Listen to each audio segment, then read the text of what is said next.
Welcome to What's the Story Dublin, the official Dublin City Council podcast with me, your host, Deirdre Malumbi. This podcast deep dives into the work of all the moving parts that make up Dublin City Council. It also shares news of the Council's latest initiatives and exciting events. In today's episode, we're looking at what's happening in Hugh Lane Gallery. I am joined today by Jessica O'Donnell, who is the Head of Education at Hugh Lane Gallery. Jessica, you're very welcome to What's the Story Dublin. Thank you, Deirdre. Lovely to be here. Lovely, lovely. Jessica, I suppose I'd love to start by asking you, how long have you worked at Hugh Lane Gallery and what's your favourite thing about working there? Well, I actually joined the Hugh Lane Gallery in 2000, which is quite a long time. But I have to say, the time has flown by. I joined at the time when the Francis Bacon Studio was being reconstructed. So it was really exciting to be there from the very beginning to see all of that happening. I studied history of art in Trinity, so I suppose it's fantastic to be surrounded by incredible artworks in such a prestigious gallery. So that's definitely, one of my favourite things, but also working with a fantastic team, working closely with artists and seeing, I suppose, the really positive impact that our programmes have on participants, and just hearing and seeing the feedback that we receive from people to our programmes. It's a real joy. And so there's loads of highlights, I have to say. Absolutely. And for the totally uninitiated or people who are just kind of, new listeners, they're hearing about Hugh Lane Gallery for the first time. Can you tell us a little about maybe its histories, its links to Dublin City Council? Well, the gallery has a really fascinating story. It was founded in 1908 by Hugh Lane. And Hugh Lane was born in Cork. He was an art dealer and collector, and he was very successful at that. He primarily had his business in London, but his aunt was Lady Augusta Gregory, so he came over to Ireland and he saw everything that she was doing for around drama and theatre, and he was really inspired by this. And also he was also very inspired by Sarah Purser, who had organised an exhibition of work by Nathaniel Hone and John Butler Yeats in St. Stephen's Green in 1901. And he said to himself, these artists should be seen, these Irish artists should be seen on an international stage. So that was 1901, and a few short years later, in 1908, the Municipal Gallery of Modern Art was founded in Harcourt Street in Dublin. And Hugh Lane was fantastic for galvanising supporters and a whole range of people to donate works, and he was one of the biggest donators. So he donated 1/3 of the works to the gallery, and he was also acquiring works by Monet, Manet, Degas, Morisot, when nobody was acquiring these Impressionist works for a public collection. So he was way ahead of his time. Hugh Lane also had a fantastic vision for the gallery. He really wanted it to be as accessible as possible, and this was being free, having long opening hours, for example, but also he was very keen for art students to have the opportunity of visiting the gallery, and he really recognised the value of an art education.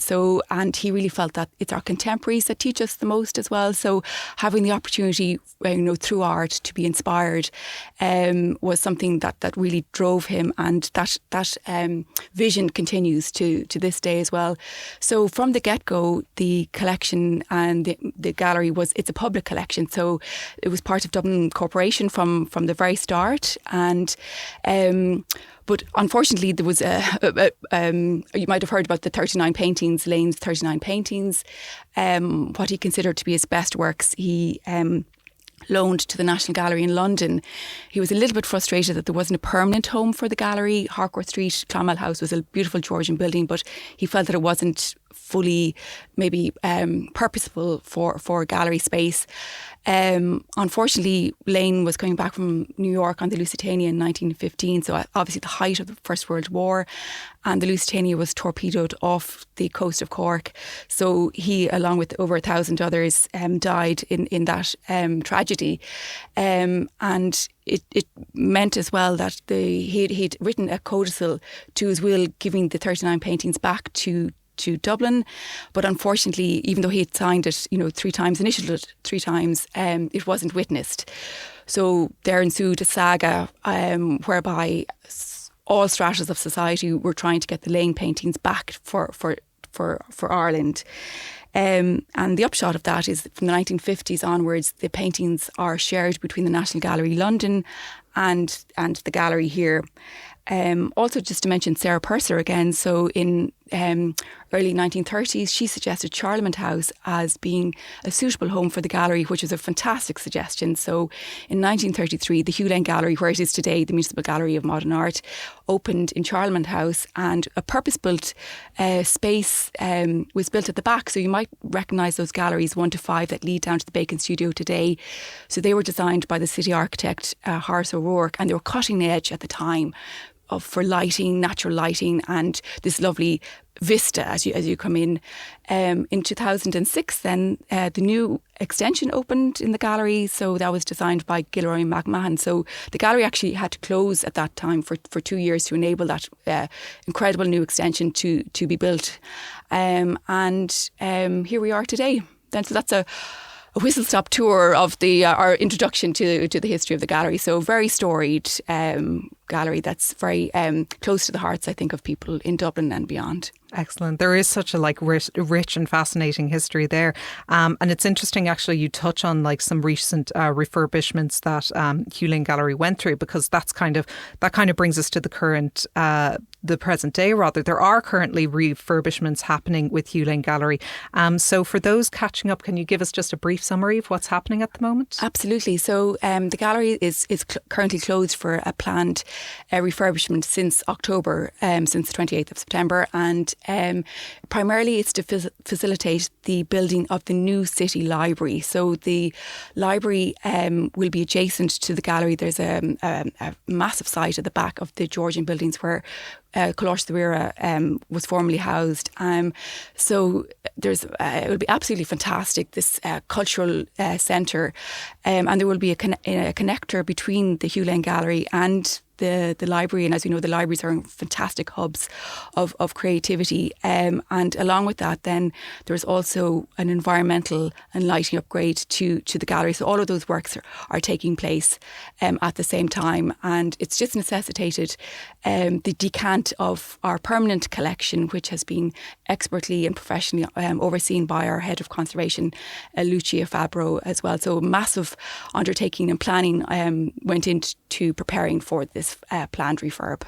Absolutely. So while the physical Hugh Lane Gallery is going to be closed for a number of years, and this is kind of what brings us on to today's focus and your area of expertise, Hugh Lane Gallery does remain open in these kind of new, innovative, creative ways. So can you start by telling us a bit about your area, about education in Hugh Lane Gallery, just more broadly, I suppose? Yes. So education at the gallery is very, very varied. We literally work with children age 0 to upwards, to adults, to teens, to children, to families. And we have a fantastic early years programme, a schools programme, a citywide schools programme. For example, our Zoom at Hugh Lane Gallery, it's called, it's really about looking at one particular artwork in detail. We've worked with nearly 4,000 children.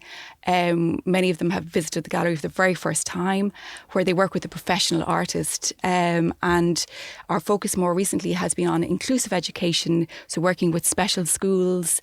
Again, we have a fantastic panel of artists, professional artists that go to our schools, and we're continuing this programme offsite now as part of our Art in the Classroom programme as well. And as we also have after school workshops for children in the northeastern inner city, for example, and partnerships and collaborations are key to our programme. So in that programme we're partnering with City Connects, which is a government programme.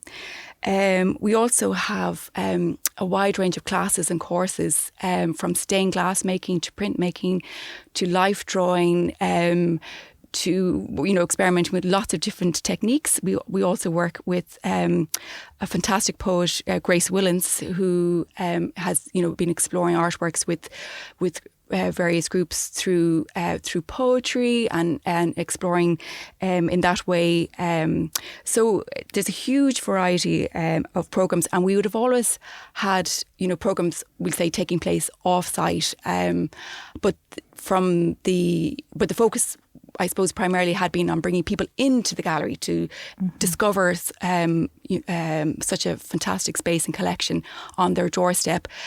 So obviously the focus now is 100% off-site, which is very, very exciting, further embedding the gallery in communities throughout Dublin City. Yeah, and it just keeps the gallery alive, which I think is quite beautiful. And has education always been a part of Hugh Lane Gallery, or was there a time when there was kind of more of a focus put on it?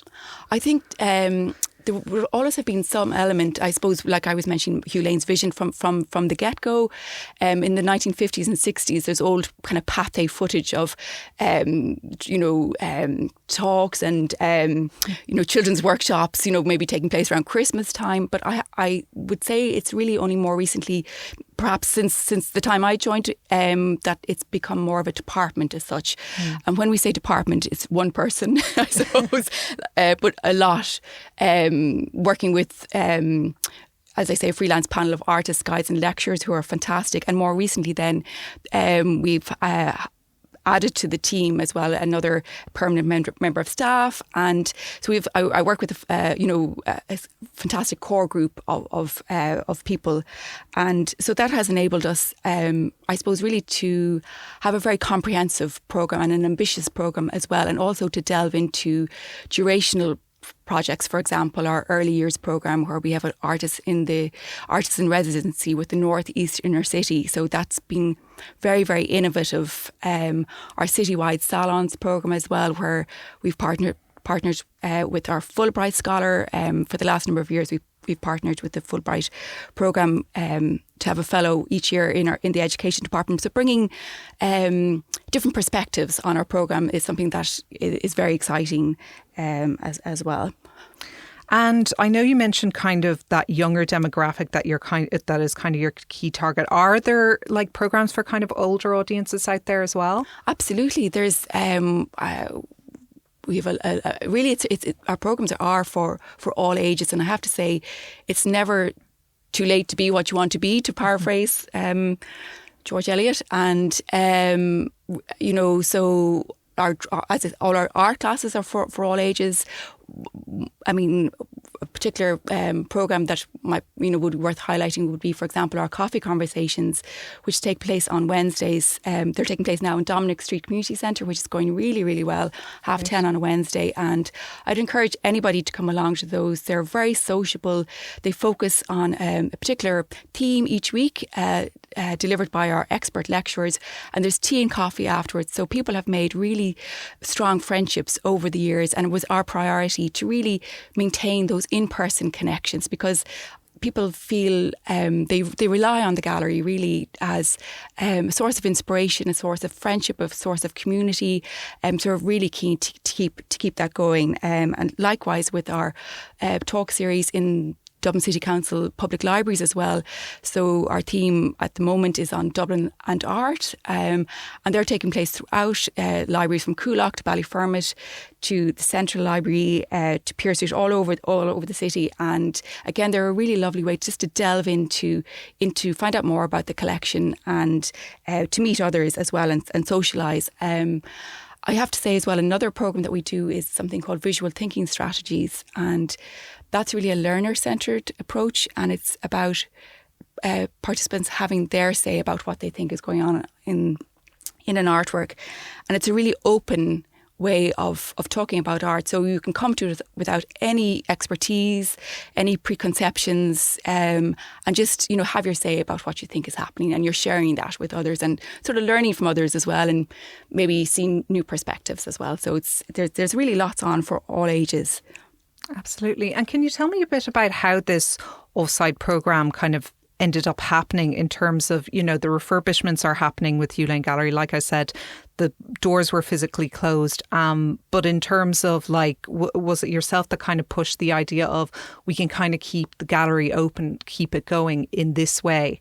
Absolutely. I was deemed to be essential, because you can see the connections that people have with the gallery. Running up to the closure of leading up to the closure of the gallery, I was looking at sites around the city. So, and I have to thank all my colleagues in the City Council and the libraries that have supported this as well. But looking at community centres, looking at libraries, schools, third level as well. So we're linking with TU Dublin, for example, on our Basic Talk series. We're linking with Sean O'Casey Community Centre as well. We're going to have an art space there. So that would mean that our practical classes and our TY courses can continue there as well. So, and also in terms of our citywide salons, we had linked in with community gardens, so we're looking at those liminal spaces around the city, those parks and pop-up areas that really keen to maximise. And I suppose looking, in terms of being inspired by what's around it. So it's been really fantastic to link in with communities on the ground as such, and embedding the gallery further within those spaces as well. Mm-hmm. And if people would be interested in kind of organising their own walk or talk, would they kind of reach out to you, or is that kind of something that's possible for communities or schools? Or we're always open to discussing ideas with people, mm-hmm. and I think it's lovely for people to bring their ideas as well, because people know their areas mm-hmm. so closely. So for instance, we had a really lovely walk with Leanne Bell, and walking is part of her practice. And we walked from the Hugh Lane Gallery through the city, and stopping at sites of interest connected to Sarah Purser. And it was really lovely. It wasn't a guided tour as such. It was actually a silent walk. And then we stopped and shared read from archival material, and people inputted what they thought. So it was going to Marion Square, where Antura Glynna was. We also went to her studio and ended up in Mespel House, where she used to hold her salons. So those sort of ways of exploring the city is something that we're very interested in. We also work with an artist called Ashley Downey, and Ashley is very interested in art and ecology, and she led fantastic sessions, for example, in Taplin's Field previously, where it's about slowing down and looking around you and listening to the sounds of the city, and in some ways maybe like a wabi-sabi, that you're inspired by or seeing the beauty in imperfection. So being inspired, and that's something that we want to definitely continue in spaces around the city as well. Yeah, you've touched actually there on a lot of the components, the recent components of the offsite program. The offsite program. Is there anything we've missed in terms of recent events? Any talks or walks that you'd like to mention as well? Or well, I think just in general, just about the education program. We had a fantastic exhibition that we organised earlier this year called Bafusha, which was an exhibition of work by artists who are from contemporary artists who have a shared heritage of traveller heritage. Mm-hmm. So I suppose it's just to demonstrate the ambition of the education programme that stemmed from our previous partnership with artist Seamus Nolan and Create, who are the collaborative agency for collaborative art practice. And so it's about putting maybe communities that are perhaps have been marginalised front and centre in the gallery space. And the gallery acquired a work by Leanne McDonough from that initiative that's now in the permanent collection, that can speak to future topics as well, and maybe new perspectives in the future as well. So I suppose having those initiatives going forward is something that I'd like to just to emphasise, and the opportunities for research and writing about and delving into the collection is something that's something that I'm very interested in. I've written about Harry Clarke, the Eva St Agnes and Francis Bacon, for example.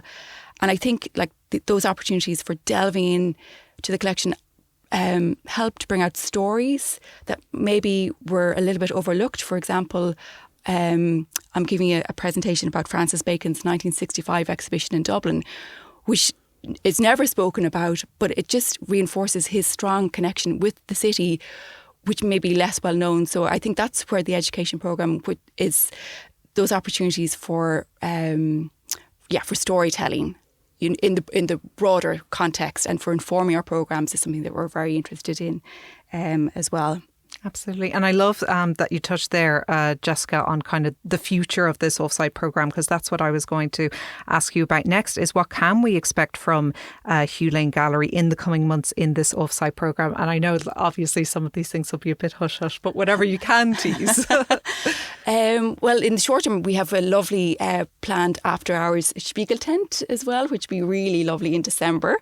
And beyond that, then, in terms of our programmes, we have a fantastic programme for teens in the spring that we're and we're going to have a mix of online and in-person talks as well, and we're very much guided by our strategic plan. So we have a fantastic plan that we're going to be guided by in the coming years, where we're really keen to have durational projects, really in-depth projects with our early years, and particularly with our youth, for example, from the 16 to 25-year-olds as well.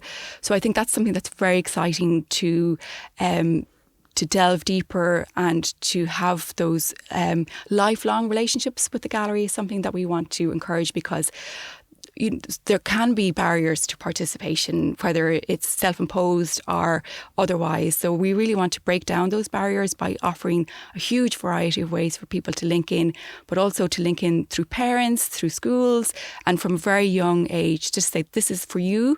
Try it. You mightn't like it, but just give it a go, and maybe it will open up new doors for you as well.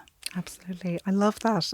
That's actually a gorgeous note to possibly end it on, Jessica. But before we finish, I would like to ask, are there any kind of final words that you have, or something you'd like listeners to know about Hugh Lane Gallery before we wrap up? I think just definitely keep an eye. We're here. We're very present. We're very connected. Keep an eye on the gallery's website, which is hughLane.ie. And we look forward to really linking with communities over the coming years during the gallery refurbishment, but also there will be very exciting projects and programmes taking place during that time. So we look forward to staying connected. Fantastic. And we look forward to seeing it all. Thank you so much, Jessica, for taking out the time to speak with us today. No doubt more people will get involved with education and the offsite programme in Hugh Lane Gallery after this. And we look forward to seeing what happens with the gallery next. So thanks so much for coming in. Thank you very much. And thanks again to today's guest, Jessica O'Donnell. I'd also like to extend my thanks to our audio engineer and editor, Robert Fay. This podcast was produced by myself, Deirdre Malumbi, and Michael Ryan, and recorded in the Central Library studio. Be sure to spread the word if you're enjoying What's the Story Dublin, and to like and subscribe for future episodes. Slán go fóill.